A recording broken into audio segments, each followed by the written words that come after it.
살아계신 하나님의 말씀 열왕기상 16장 1절에서 4절 함께 보시겠습니다. 합독하시겠습니다. 여호와의 말씀이 하나니의 아들 예후에게 임하여 바하사를 꾸짖어 이르시되 내가 너를 티끌에서 들어 내 백성 이스라엘 위에 주권자가 되게 하였거늘 내가 여로보암의 길로 행하며 내 백성 이스라엘에게 범죄하게 하여 그들의 죄로 나를 노엽게 하였은즉 내가 너 바하사와 내 집을 쓸어버려 내 집이 느밧의 아들 여로보암의 집같이 되게 하리니 바하사에게 속한 자가 성읍에서 죽은즉 개가 먹고 그에게 속한 자가 들에서 죽은즉 공중에 새가 먹으리라 하셨더라.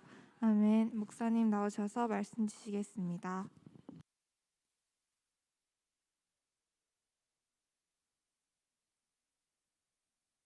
저는 많이 더운데 자, 하나님이 이제 예후를 보냈죠. 그래서 바하사에게 이제 심판을 명령을 하는 거예요. 자, 그럼 우리는 이제 뭘 보느냐? 바하사를 꾸짖었죠. 그냥 책망이라고만 쓸게요. 다른 말로 표현하면 심판입니다. 먼저 우리 역사를 한번 봐봐요. 짧은 역사를 한번 봅시다. 첫 번째 컷을 보니까 하나님의 심판 그렇게 얘기했어요. 심판이라고 썼는데 여러분은 징계로 이해하는 것이 훨씬 낫습니다. 왜 그러냐면요, 비록 징계를 받지만 자녀거든요. 생각해봐요. 그때 당시에 이스라엘 외에 전 세계가 다 우상 숭배하고 있죠. 그런데 그런 사람들이 이와 같이 심판을 받아야 안 받아요? 징계를 안 받잖아요. 왜 안 받아요? 하나님 자녀가 아니니까 안 받아요. 그런데 우상을 숭배하지만 자녀니까 징계를 받는 거예요. 꼭 그걸 명심을 하고 있어야 돼요. 무슨 말인지 알았죠? 자, 먼저 솔로몬을 봐봐요. 자, 솔로몬은 열왕기 상위 11장에서 나오죠. 1절에서 10절까지. 그리고 1절에서 14절까지 징계의 내용이 나와요. 여기서 1절 10절까지는 징계의 이유, 징계의 내용은 11절부터 14절까지. 뭐 때문이죠? 여전히 우상 숭배 때문이에요. 그래서 이제 그걸 징계를 하시는 겁니다. 이 징계를 위해서 누구를 들었습니까? 이 징계를 든 사람이 여로보암이에요. 집안이 원래 튼튼해요.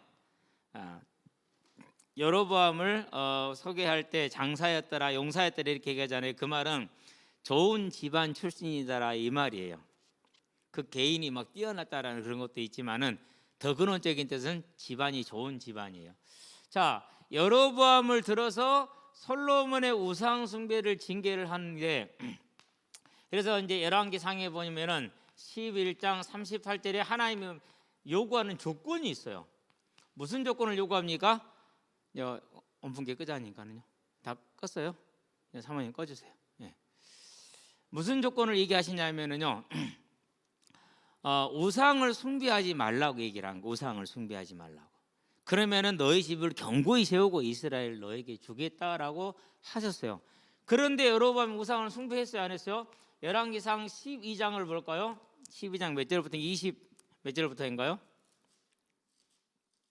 네, 12장 25절부터 33절. 네. 여기에 보면은 아주 악한 일을 해요. 무슨 일을 하냐면은요, 일단은 백성들에게 우상을 강요해요. 우상을 강요했다는 말은 무슨 말입니까? 예루살렘 예배를 금지했어요. 예루살렘 성전이 있죠?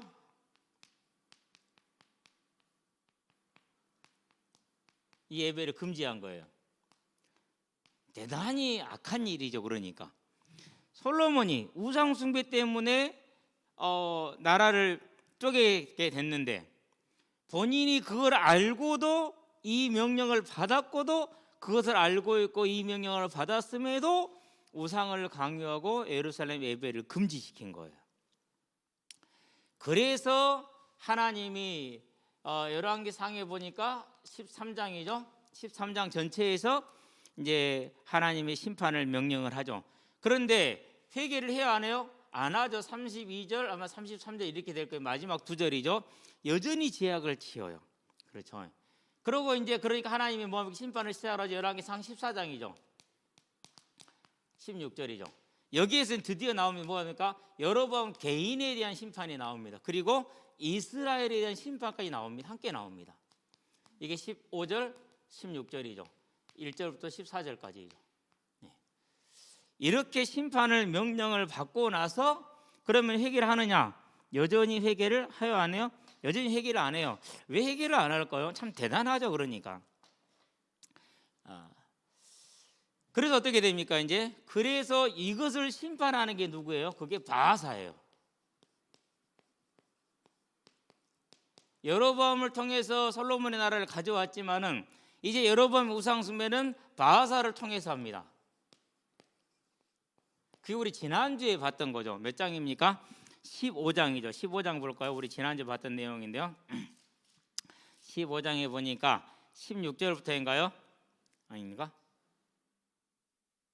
17절. 이게 아니지. 이제 바하사를 통해서 라답이니까 더 내려가 25절로 내려가야 돼요. 25절로 내려가서 27절, 28절, 29절, 30절이죠. 15장 열왕기상 15장 27절부터 몇 절까지요? 30절까지. 자, 바하사를 통해서 심판을 했어요. 자, 그러면은 똑같이 알고 있어요. 솔로몬은 우상 숭배 때문에 여로보암의 우상 숭배 때문에 자기를 하나님에 들었었고 그리고 자기를 통해서 여로보암의 집을 심판했다는 사실을 알았단 말이에요. 그러면 바하사는 죄를 지으면 되겠어요, 안 되겠어요? 안 돼요. 그런데 똑같이 행했어요. 어떻게 똑같이 행합니까? 세 번째, 바하사 우상 숭배. 일단은 뭐랍니까? 이제 일단은 똑같이 했는데 열왕기상에 보니까 15장이죠. 17절인가요? 네, 17절.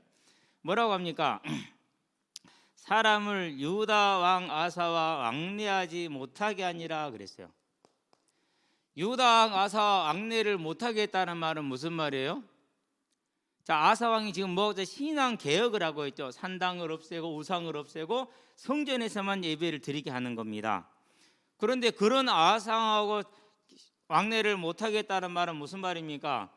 우상을 강조하고 강요죠. 그러니까 그런 다음에 뭐 하는 거예요? 예루살렘 제사를 금지한 거예요. 성전 제사, 예루살렘 성전에서 드리는 제사를 금지하고, 그런데 뭐 합니까? 산당 제사를 강요하는 거예요. 이 죄를 행했어요. 그러니까 하나님께서 이 바하사에게 뭘 선포하십니까? 그래서 이 바하사한테 심판을 선포하시죠. 그게 우리가 오늘 읽어본 열왕기상 16장 1절에서 4절 내용이에요. 내용은 누가 똑같아요? 여로보암의 집에 내려진 심판하고 똑같아요. 여로보암 집에 어떤 일이 벌어진다고 그랬어요? 14장을 볼까요? 이렇게 얘기를 하죠. 몇 절입니까? 10절 10절 10절 11절. 자, 여러 14장 10절에서 11절 내용이 그대로 다시 반복이 됐어요. 똑같은 내용이에요. 성에서 죽으면 개가 먹고, 그게 이제 두 번째 그림이거든요. 이제 첫 번째 그림 그려보죠. 개들이 지금 먹고 있죠. 여러분이 생각하는 집에서 키우는 애완견 생각하면 안 돼요. 이스라엘에서 개는 가장 지저분하고 더럽고 천한 짐승이에요. 아예 개를 가까이 하질 않아요. 아예. 원래 그랬어요. 왜 그러냐면요, 이것은 원래 못 먹는 짐승이었기 때문에. 그래서 개들이라는 것은 들에서 사는 들개를 말해요. 주인 없이 떠돌아다니는 개들이에요. 그러니까 아프리카의 리카원하고 같은 거예요. 호주의 딩고하고 같은 그런 계열이에요. 그렇게 보면 돼요. 그러니까 아주 사납죠. 포악하죠. 탐욕스럽죠.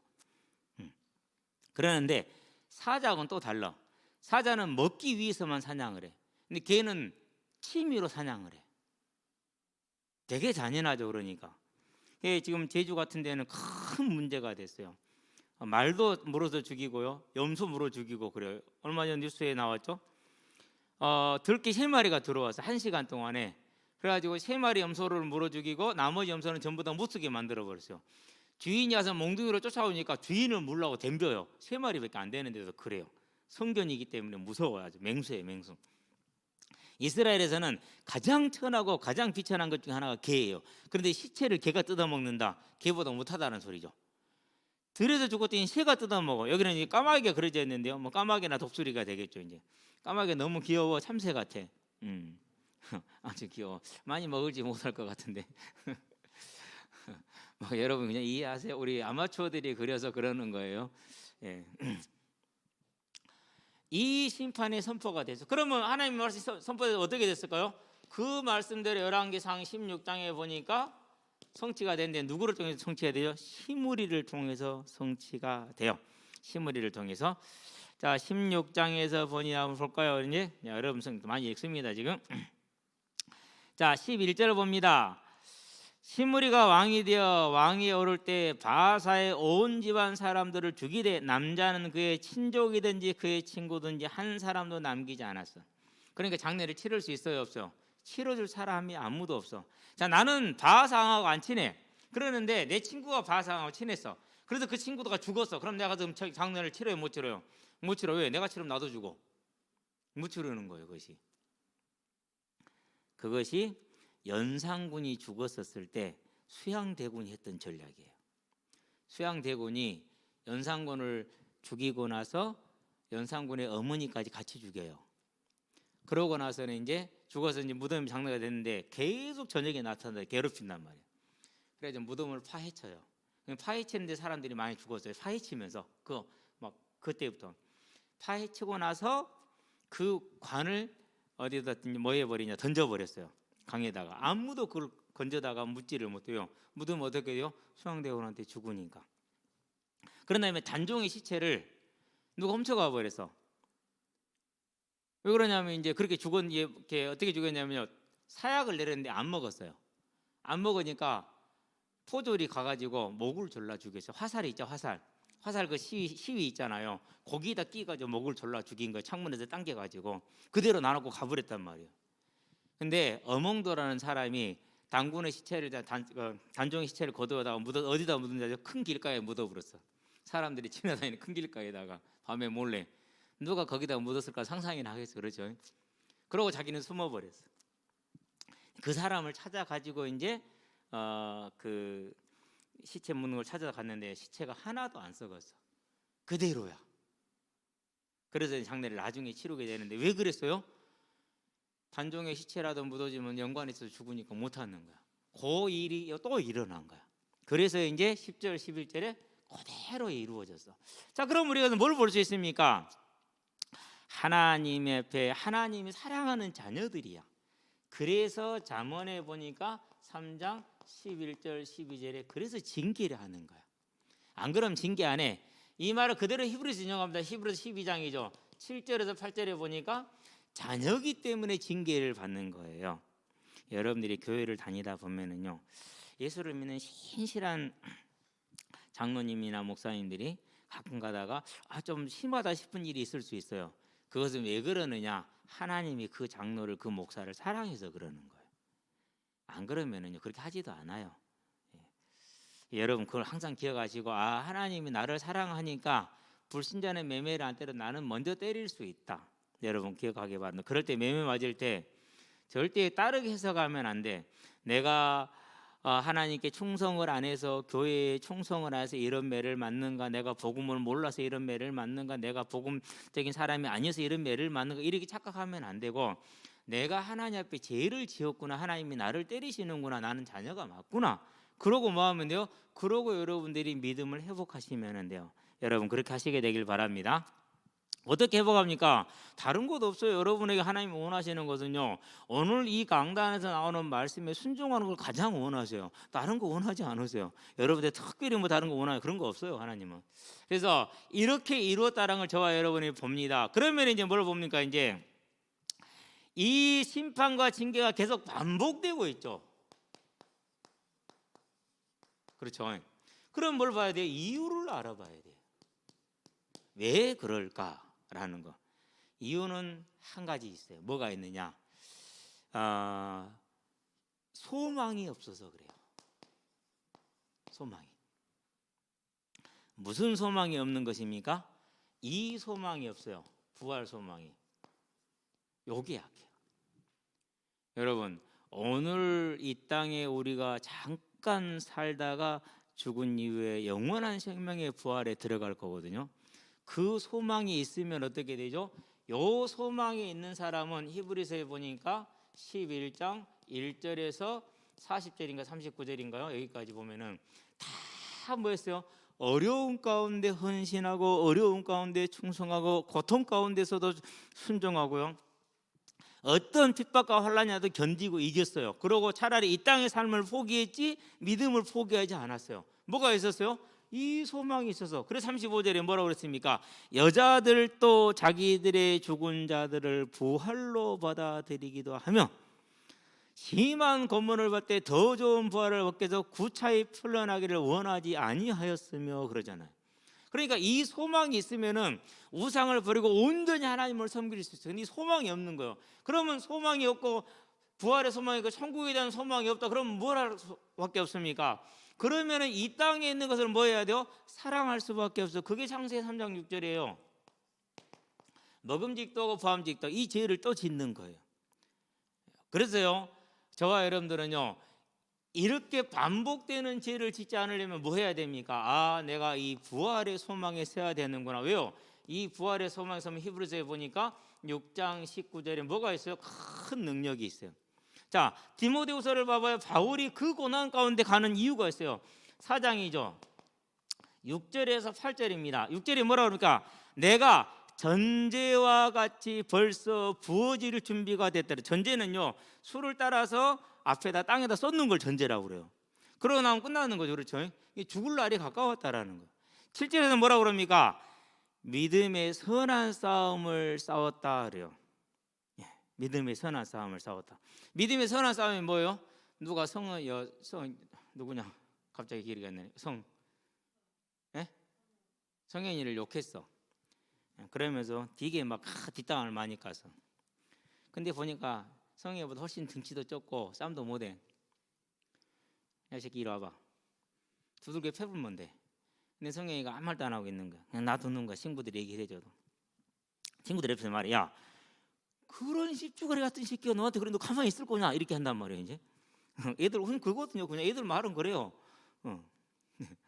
그래서 성경이 그냥 참고 있는 거야. 자꾸 우리는 계속 참아. 왜 그러냐고. 야, 내가 하나님 믿는 사람인데 그런다고 어떻게 때리겠어? 내가 용서받아야 난 못해. 난 안 할 거야. 라고 이제 얘기를 했어. 그러면 애들이 그럽니다. 에이 새끼 진짜로 막 고박하고 막 뒤받고 그럴 거예요. 그러지만 아들 감세 뭐요?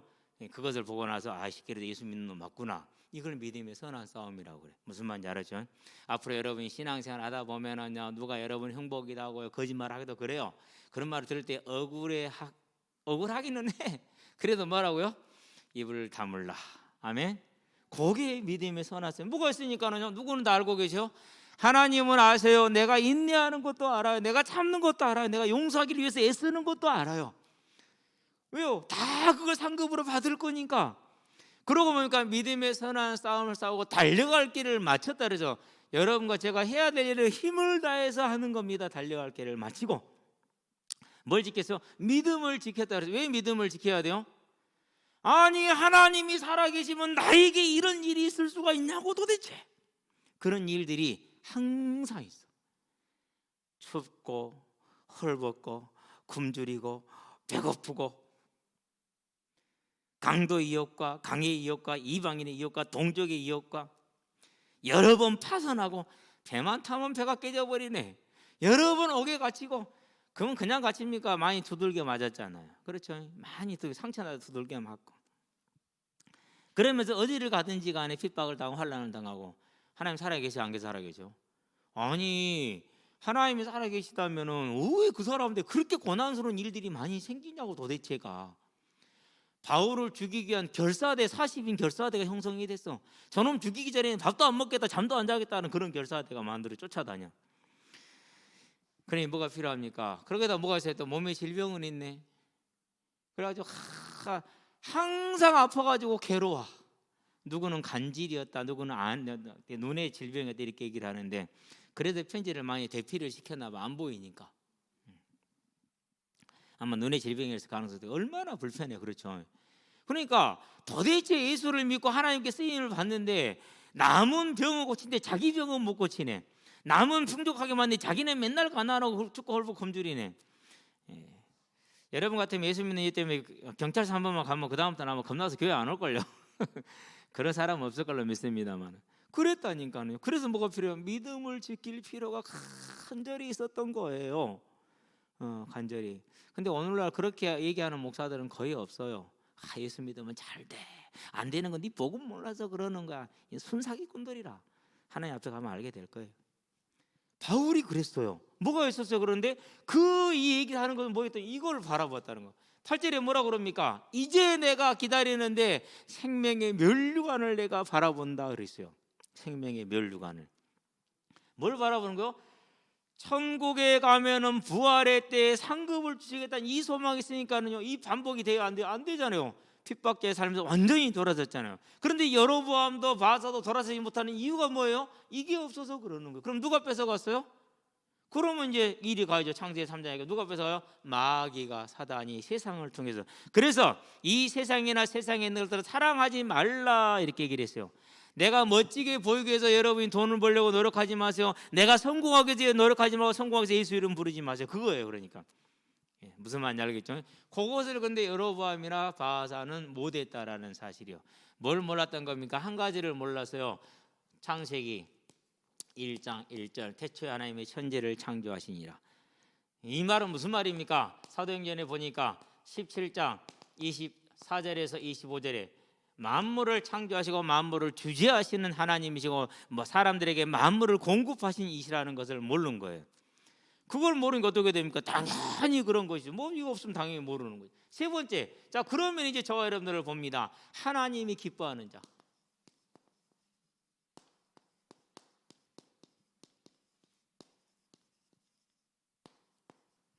사무엘하를 봅니다. 12장입니다. 1절에서 25절입니다. 여기 지금 뭐가 나오죠? 다른 게 나오는 게 아니라 바울의 범죄가 나와요. 다윗이 참 바울이 아니라 그것을 나단 선지자가 지적을 했어요. 당신이 이렇게 죄를 지었다라고. 그랬었을 때 다윗이 뭡니까? 회개를 했어요. 어느 정도 회개를 했느냐? 이스라엘 전체가 알 정도로 완전한 회개를 했어요. 그래서 이제 아이가 죽죠. 9일을 금식을 하죠. 씻지도 않죠. 먹지도 않습니다. 금식 기도를 합니다. 그런데도 하나님 아이를 데려갑니다. 그러니까 깨끗이 딱 돌아섭니다. 맞다, 하나님이 내 죄를 징계하시는 거야. 완전히 징계를 받으면서 회개를 완전하게 한 거예요.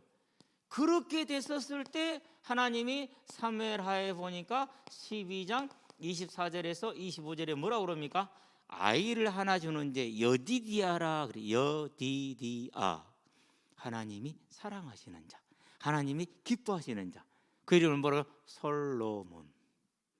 그래서요, 저와 여러분이 여디디아예요. 왜요? 우리는 죄를 회개했잖아요. 그렇죠? 그러니 저와 여러분 하나님이 얼마나 사랑하시냐고 따라합시다. 내가 여디디아다. 성격이 좀 나빠도 여디디아요. 저와 여러분 입이 좀 거칠어도 여디디아요. 저와 여러분 공부를 좀 잘해도 여디디아, 못해도 여디디아. 아멘. 얼마나 감사합니까? 하나님이 사랑하는 자예요. 근데 내가 가가지고 야 이 나쁜 새끼야 이러면 되겠어, 안 되겠어요? 내가 막 미워해. 그럼 되겠어, 안 되겠어? 누구 미워하는 거 그러니까? 아니 하나님이 민중이 사랑하는데 내가 민중이 미워해. 그럼 내가 누구 미워하는 거야? 내가 하나님 미워하는 거야. 그것도 누구 이름으로? 예수 이름으로. 그런 코미디가 어디 있냐고. 앞으로는 이제 미워하지 마시기를 바랍니다. 미워하는 게 이렇게 큰 실수가 되는 거예요. 무슨 말인지 알았죠? 근데 안 그럴 수 없잖아요. 그래서 우리가 죄를 무릎을 꿇는 거예요. 어쨌든 저와 여러분은 자 이렇게 회개하는 자를 하나님이 이렇게 기뻐하셨다니까는요. 그러면 저와 여러분은 이렇게 기뻐하는 자라니까. 그래서 저와 여러분은 하나님이 뭐라고 그러니까 스바냐에 보니까 3장 17절에 너의 하나님 여호와가 너희 가운데 계시니 그는 구원을 베풀 전능자이시라 그랬어요. 우리가 함께 하신다 그랬어요. 임마누엘, 저와 여러분의 구원을 베푸시는 전능자이랍니다. 예. 그가 너로 말미암아 기쁨을 이기지 못하여 하시며 잠잠히 사랑하시며 예, 즐거워하신다 그랬어요. 저와 여러분들은 기뻐 날뛴답니다. 나 주님의 기쁨 되기 원하네. 그 말은요, 이미 기쁨이야. 그런데 더 큰 기쁨이 되기를 원한다라는 그런 고백이야. 그래서요, 여러분 유튜브에 한번 쳐보세요. 나 주님의 기쁨 되기 원하네 쳐보면요, 찬양이 나와요. 예. 근데요, 80년대, 90년대 제가 있었는데 그때까지만 해도 상당히 좀 주력적인 찬양이었는데 어느 날 그 찬양이 조금 사라진 것 같은데 맞아요. 저와 여러분은 하나님의 기쁨인 줄로 믿습니다. 왜 그렇습니까? 우리가 주를 바라보잖아요. 그래서 우리가 주기도문 봐봐요. 하늘에 계신 우리 아버지, 아버지 이름이 거룩히 여김을 받으시길 원합니다. 나라가 임하기를 원합니다. 뜻이 하늘에서 이루어진 이제 땅에서도 이루어지기를 원합니다. 어느 날 저에게도 뭐 만마를 주시고요. 제가 저에게 죄 지은 자를 용서한 것이 제 죄도 용서해 주세요 라고 기도해 봐요. 하나님 얼마나 기뻐하시겠어요. 오구 내 새끼 그런다니까요. 저와 여러분들이 이제는 뭐 하면 됩니까? 아, 내가 하나님이 기뻐하는 자구나. 더욱더 하나님을 기쁘게 하는 자 되길 바랍니다. 네. 더욱더 그게 저와 여러분의 삶이에요. 여러분의 삶이 하나님의 큰 기쁨이 되는 오늘인 걸 알고 오늘 이 시간 이 자리에 앉아있는 것도 실은 큰 하나님의 기쁨이 되는 건 맞아요. 무슨 말인지 알았죠? 뭘 특별히 잘해서 많이 해서 그러면 좋겠죠. 그렇지 못해도 저와 여러분 존재만으로도 하나님의 기쁨이란 걸 기억하기를 주의 이름으로 축원드립니다. 기도합시다. 살아계신 아버지 하나님, 하나님께서 우리를 사랑하시고 우리를 기뻐하시며 우리의 예배를 사랑하시고 기뻐하시고 우리의 헌신과 충성을 기뻐하셔 그 기쁨을 이기지 못하여 하시는 이 은혜를 감사를 드립니다. 더욱더 하나님의 기쁨이 되는 우리 학생들의 삶이 될 수 있도록 주께서 은혜의 은혜를 더하여 주시고 지도하는 선생님들과 부모님들에도 큰 은혜를 내려주셔서 하나님의 아름다운 공동체, 하나님을 기쁘시게 하는 공동체, 하나님을 즐거워하는 공동체가 될 수 있도록 주님 역사하시고 인도해 주시기를 그리스도신 예수의 이름으로 기도합니다. 아멘.